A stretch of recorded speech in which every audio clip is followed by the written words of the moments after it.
오늘 본문 말씀은 우리가 너무 잘 아는 내용이 배경으로 있습니다. 출애굽한 지 2년 만에 이제 정탐 꿈을 보낸 것이죠. 몇 명의 정탐 꿈을 보냈을까요? 12명을 보냈습니다. 12명을 보냈다. 여러분, 출애굽하고 2년 만에 정탐꾼을 보냈다는 것은 그 거리는 정말 짧은 거리라는 거죠. 한 2주 정도면 왔다 갔다 할 수 있는 그런 거리죠. 그렇지만 이 이스라엘 백성들은 이 사건으로 인해서 40년 동안 이 광야에서 뺑뺑 돌게 됩니다. 그래서 이 사건은 너무 중요한 사건이죠. 정탐꾼을 보내서 약속의 땅 가나안이 어떤 땅인지 이제 보러 간 것이죠. 여러분, 그 땅은 어떤 땅이었을까요? 우선은 굉장히 좋은 소식을 안고 왔습니다. 와, 그 땅 장난 아니야. 그 땅 너무 좋아. 젖과 꿀이 흘러. 여러분, 이 젖이라는 말은 영어 성경에 밀크라고 되어 있습니다. 우유입니다. 그러니까 가축을 풍성하게 기를 수 있는 땅, 그리고 꿀이 있는 땅. 꿀은 지금도 우리에게 보양식이지 않습니까? 그것처럼 굉장히 풍성한 땅으로 볼 수 있습니다.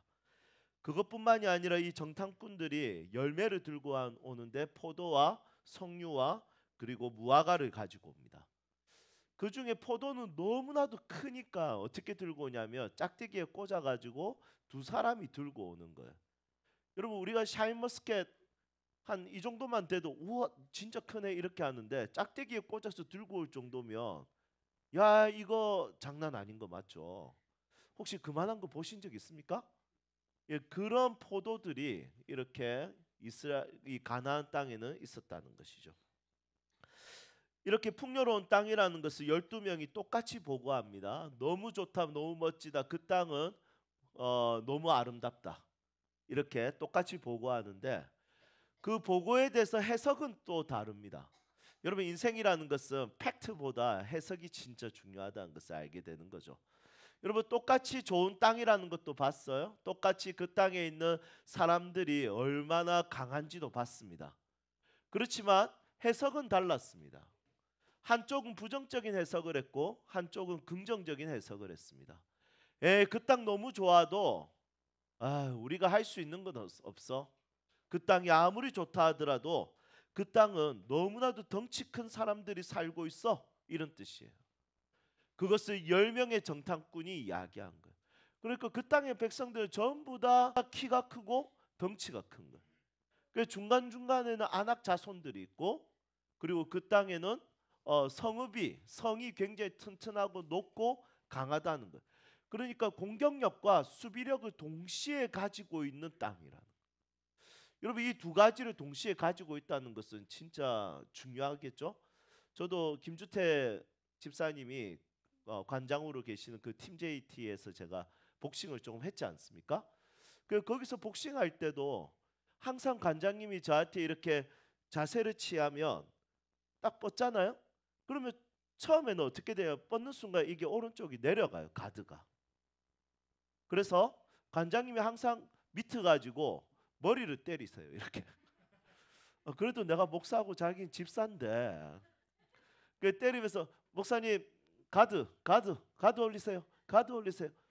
그리고 한 몇 년 하니까 이게 이제 찔러도 이게 그대로 오른쪽이 있는 거예요. 그 오른손도 자유롭고 그럼 왼손과 이게 가드가 딱 되는 거예요. 그 공격력과 수비력을 동시에 지닌다는 것은 너무 중요한 것이죠. 야구도 그렇지 않습니까? 야구도 어떻게 보면 타자의 역할이 굉장히 중요하다 생각합니다. 하지만 아무리 홈런을 잘 치는 사람도 3할을 넘기기가 쉽지가 않습니다. 3번 중에 1번 잘 치는 거 어렵다.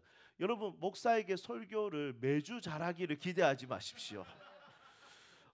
홈런 타자도 3할 하기가 어렵듯이 목사도 3번 중에 1번 잘하기가 쉽지 않습니다. 뭐 인생이라는 것이 그렇지 않겠습니까? 어쨌든 그렇죠. 야구에서 진짜 중요한 것은 외야수들이죠. 그들이 공을 어떻게 잡는지에 따라서 조금만 못 잡아도 2점, 3점 금방 올라가 버립니다. 그런데 이 가나안 땅에 있는 이 백성들은 우선 공격력이 너무 좋을 것 같아요. 안악 자손들, 거인들, 덩치가 커요. 그리고 수비력이 장난이 아닙니다. 성읍이 너무나도 탄탄하고 견고합니다. 그것을 뚫고 공성전을 벌이기에는 너무나도 불리하다는 것이죠. 이런 거 봤을 때는 공성전에 있었을 때는 도저히 뚫을 수가 없다. 그래서 이들은 과하게 해석합니다. 어떻게 해석합니까? 우리는 그들에 비해서 메뚜기야. 여러분, 이것은 팩트입니까? 해석입니까? 팩트일 수도 있죠. 진짜 실제로 그 사람들에 비해서 이스라엘 백성들은 몸이 작을 수도 있습니다. 노예로 있었기 때문에 많은 것을 먹지 못한 수도 있습니다. 북한도 그렇지 않습니까? 북한이라는 곳이 가장 슬픈 것이 뭐냐면 아버지 세대보다 지금 세대가 더 작다라는 해석이 있다는 것이죠. 마찬가지로 이스라엘 백성들도 이집트의 노예로 430년 동안 있었고 그들을 고되게 핍박을 했습니다. 그런 그들은 어떻게 보면 왜소할 수도 있다는 것이죠. 그런데 상대 적은 지금 너무나도 강하고 파워풀합니다. 그래서 실제로 메뚜기라는 것이 팩트일 수도 있습니다. 하지만 확실한 것은 메뚜기라는 단어를 쓴 것은 해석인 것 같아요. 우리가 좀 작다, 그들에 비해서 우리가 조금 약한 것 같다, 이거 팩트일 수도 있죠.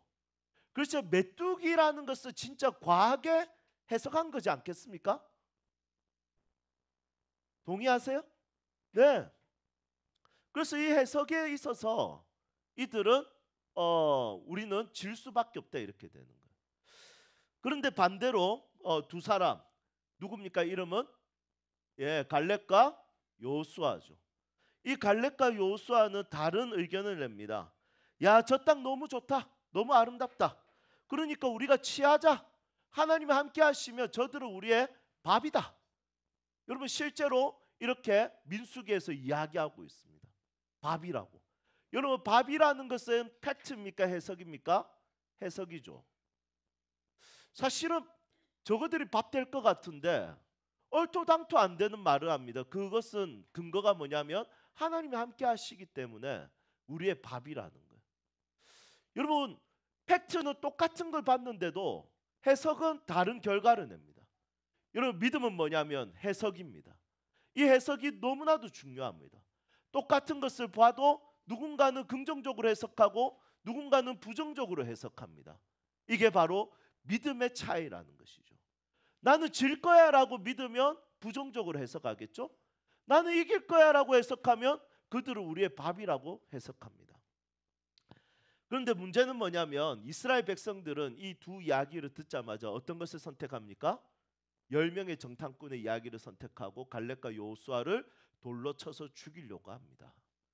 여러분, 저는 오늘 이 말씀을 생각할 때 제가 같이 여러분들과 조금 나누고 싶은 찬양이 떠올랐습니다. 그것은 갈렙의 고백이죠.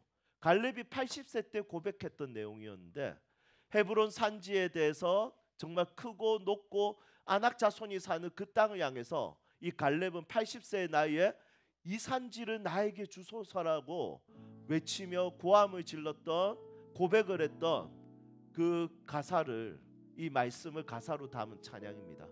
우리 한번 같이 불러보면서, 여러분, 이 세상을 살아갈 때 해석의 문제라면, 우리가 해석의 문제라면 이 짧은 시간 이 찬양 가사 하나로도 우리의 눈이 뒤집어질 수 있을 것 같아요.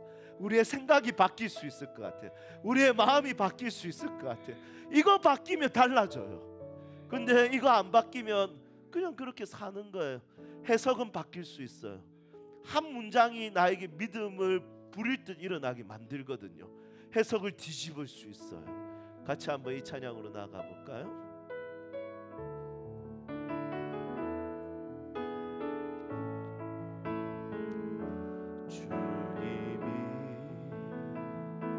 주신 땅으로 한 걸음씩 나아갈 때에 수많은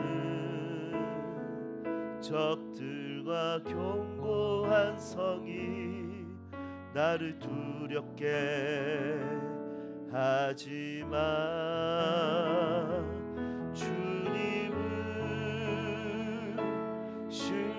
신뢰함으로 주님을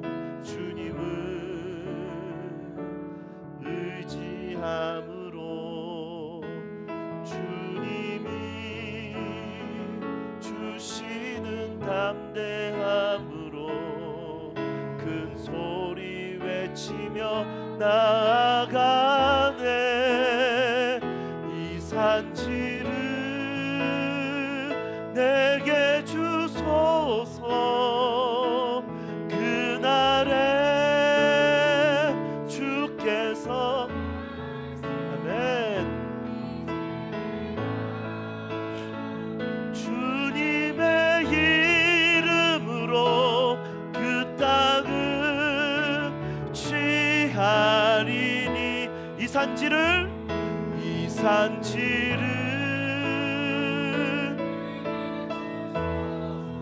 그날에 주께서 말씀하시 이제 내가 그 땅을 취하리니. 아멘. 여러분, 해석은 뒤집어질 수 있어요. 팩트는 뒤집기 쉽지가 않아요. 그런데 해석은 뒤집을 수 있어요. 여러분, 이 뒤집히는 이 해석, 여러분, 이게 너무 중요해요. 나는 지금까지 이렇게만 생각하고 갔는데 어느 순간에 이렇게 생각할 수 있다는 거예요. 그런데 문제는 뭐냐면 이게 뒤집어졌을 때 여러분, 놀랍게도 상황도 뒤집힌다는 거예요. 오늘 이 본문 말씀의 아쉬움은 뭘까요? 10명의 정탐꾼들이 부정적으로 이야기했을 때 이스라엘 백성들이 그것을 지지하고 오히려 반대로 이야기하는 긍정적인 것을 죽이려고 할 때 하나님께서 그들에게 그래, 너희 말대로 할게. 너가 말한 대로 너건 못 들어갈 거야. 그때부터 겁이 나기 시작해요. 어쩔 수 없어. 너거는 너가 말한 대로 그렇게 살아. 이렇게 하고 그들은 실제로 못 들어가게 되고 유일하게 갈렙과 여호수아만 가나안 땅으로 들어가게 됩니다. 여러분, 오늘 이 말씀을 통해서 우리는 올 한 해 주제가 안식이지 않습니까? 그러면 이 말씀은 안식과 무슨 상관이 있을까요? 이게 너무 중요한 거예요. 여러분, 우리의 말 한마디가 안식을 깨기도 하고 안식을 주기도 한다는 거예요. 말이라는 것이 너무 중요하다는 겁니다. 나는 그냥 못한다 이렇게 말할 수 있을지 모르겠죠. 그게 나의 안식을 깨고 내 가정의 안식을 깨고 내 아내의 안식을 깨고 내 남편의 안식을 깨고 내 자녀의 안식을 깨는 거예요. 여러분, 우리가 제일 안식이 안 될 때가 언젠가요? 안 될 거야 라고 생각할 때잖아요. 끝났다라고 생각할 때잖아요. 그때는 두렵고 무섭고 모든 게 아무리 먹고 살만 해도 모든 게 두려워져요. 안식을 도둑맞아 버리죠. 안식의 열쇠는 뭐냐면 하나님을 믿음으로 긍정적인 말을 하는 것이 안식의 열쇠라는 거예요. 여러분, 오늘 이 시간에 내 자신에게 안식의 열쇠를 한번 사용해 봤으면 좋겠습니다. 하나님을 믿음으로 내 자신에게 긍정적인 말을 했으면 좋겠습니다. 하나님을 믿음으로 내 아내에게, 내 남편에게 긍정적인 말을 했으면 좋겠습니다. 하나님을 믿음으로 우리 교회 공동체를 위해서 긍정적인 말을 했으면 좋겠습니다. 여러분, 알량한 중립적인 사고를 가지고 우리가 어떤 지성인 것처럼 괜찮은 것처럼 이렇게 이야기하지만 여러분, 성경은 우리에게 중립적인 입장을 취하라는 것이 아니라 긍정적인 입장을 취하라는 것이에요. 그게 믿음의 열쇠라는 거예요. 여러분, 이것이 너무 중요한 것입니다. 여러분, 내 자녀에 대해서 내가 부정적인 생각을 가지고 대해 보십시오. 내 자녀에게 안식을 줄 수 있을까요? 넌 안 돼. 넌 끝났어. 그러면 중립적인 입장은 어떨까요? 네가 공부 잘하면 잘 되고 네가 공부 못하면 네 망할 거야. 여러분, 이게 중립적인 입장이죠. 그런데 믿음이라는 것은 그렇지 않아요. 네가 조금은 지금 연약할 수 있을지 모르겠지만 하나님 너와 함께 하시고 괜찮을 거야. 아빠가 지지해 줄게. 엄마가 지지해 줄게. 그때부터 이 아이는 안식을 취할 수 있다는 거예요. 여러분, 저는 오늘 이 시간에 우리 안에 있는 안식을 깨는 모든 부정적인 사고와 부정적인 말과 중립적인 사고와 중립적인 말을 다 깨고 긍정적이고 적극적이고 능동적이고 꿈꾸고 비전을 가지고 당당하게 살 수 있는 그 안식을 취할 수 있는 사람들이 되기를 주님의 이름으로 축복합니다. 인간의 운동신경은 다른 동물들에 비해서 탁월하지 않습니다. 호랑이보다 약하고 치타보다 느립니다. 원숭이처럼 나무를 잘 타지도 못하고 고양이처럼 반사신경이 좋은 것도 아닙니다. 돌고래처럼 물에서 빠르지도 못하고 새처럼 날지도 못합니다. 하지만 너무 놀라운 것은 인간은 모든 능력에 도전합니다. 그래서 지금은 독수리도 닿을 수 없는 달에 도달했습니다. 그리고 지금은 치타보다 빨리 달릴 수 있는, 그리고 오래 달릴 수 있는 차를 만들었습니다. 인간의 가치는 선천적인 능력이 아니라 할 수 있다라는 스피릿이죠. 여러분, 이것이 너무 중요합니다. 하나님 없이 살아가는 사람들도 한계에 절망하지 않고 할 수 있다고 긍정적으로 도전하는데, 우리 그리스도인들에게는 비빌 언덕이 있지 않습니까? 우리를 사랑하시고 우리에게 힘을 주시고 능력을 주시고 도와주시고 인생을 뒤집어서 다시 한 번 더 꿈꾸게 하시는 그 하나님이 함께 하시니까 긍정적이지 못할 이유가 뭐가 있겠습니까? 여러분, 우리 교회는 잘 될 겁니다. 여러분들은 잘 될 겁니다. 여러분, 여러분들의 남편과 아내와 여러분들의 자녀들은 잘 될 것입니다. 그냥 알량한 진화론적 사상으로 선포하는 것이 아니라 함께 하시는 하나님의 이름으로 선포합니다. 여러분, 이 하나님의 그 놀라운 은혜 속에 이 놀라운 긍정적인 힘과 파워가 우리의 주변을 안식으로 만들고 내 자신을 안식으로 만들 수 있기를 주님의 이름으로 한번 소망해 봅니다.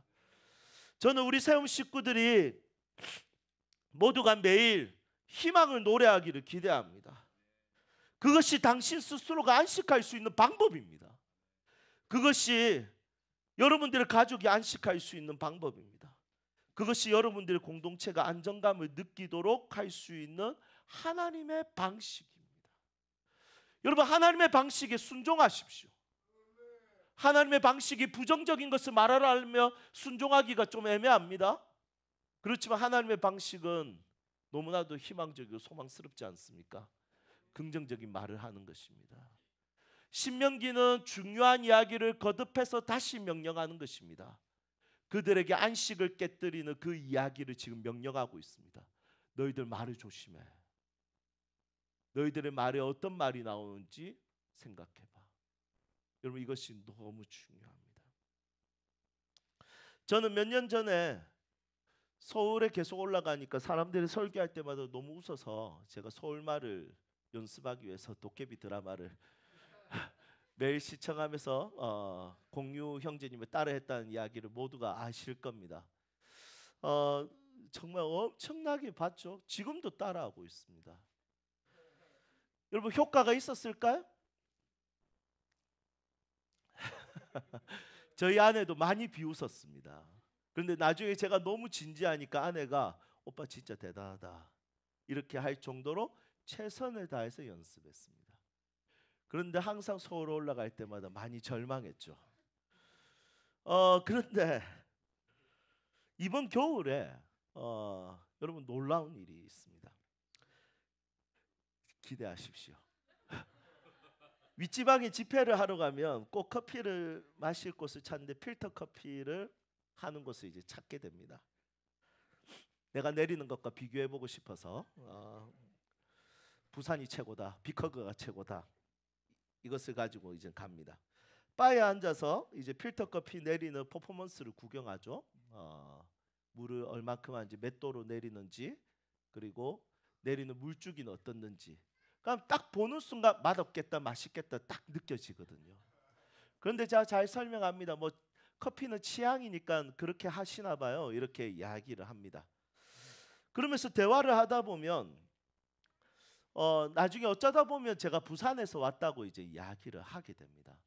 그러면 여러분, 진짜예요. 바리스타들이 깜짝 놀랍니다. 사투리 표시가 하나도 안 나요. 자, 여러분, 이번 겨울에만 3번을 들었습니다.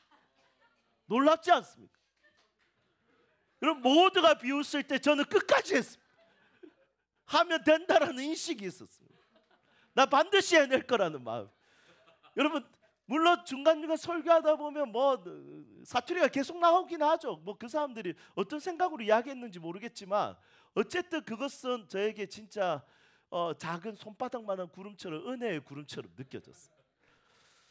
여러분 믿음으로 하면 됩니다. 여러분 이것이 안식을 주는 방법이에요. 내 주변을 좀 편안하게 만들고 싶습니까? 내 주변 사람들이 좀 나와 같이 있을 때 안식을 주고 싶습니까? 여러분 계속해서 긍정적인 말을 해주십시오. 도리스 메르틴의 이야기했던 아비투스를 형성하는 언어 자본. 여러분 이것이 안식에서 너무 중요한 거예요. 우리 자녀들도 스스로에게 안식이 되는 긍정적인 말을 해주고 주변 사람들이 긍정적인 말을 많이 해주는 자녀들로 자라면 얼마나 좋겠습니까? 그렇지만 이것의 근거는 우리는 믿음이 되어야 됩니다. 이제 말씀을 정리하겠습니다. 여보, 우리가 자주 쓰는 단어지 않습니까? 여보의 동의어는 뭡니까? 원수입니까? 아니죠. 여보는 어원을 한번 찾아보니까 이런 어원이더라고요. 여기 보세요. 이거의 줄임말이더라고요. 여기 보세요. 여기 보세요. 그래서 여보라는 말을 쓴다는 것은 여기 봐라는 거예요. 같이 보자는 거예요. 그렇다면 여러분 우리가 서로가 여보가 됐으면 좋겠어요. 하나님 보세요. 하나님 함께 하시잖아요. 여기 보세요. 하나님 우리와 동행하시잖아요. 그분의 전능자시잖아요. 여기 보시면 돼요. 그러면 할 수 있어요. 여러분 이렇게 말할 수 있는 것입니다. 자, 옆에 있는 사람들과 인사합시다. 하나님 봅시다. 한 번 더 인사할까요? 여보. 같이 찬양합시다.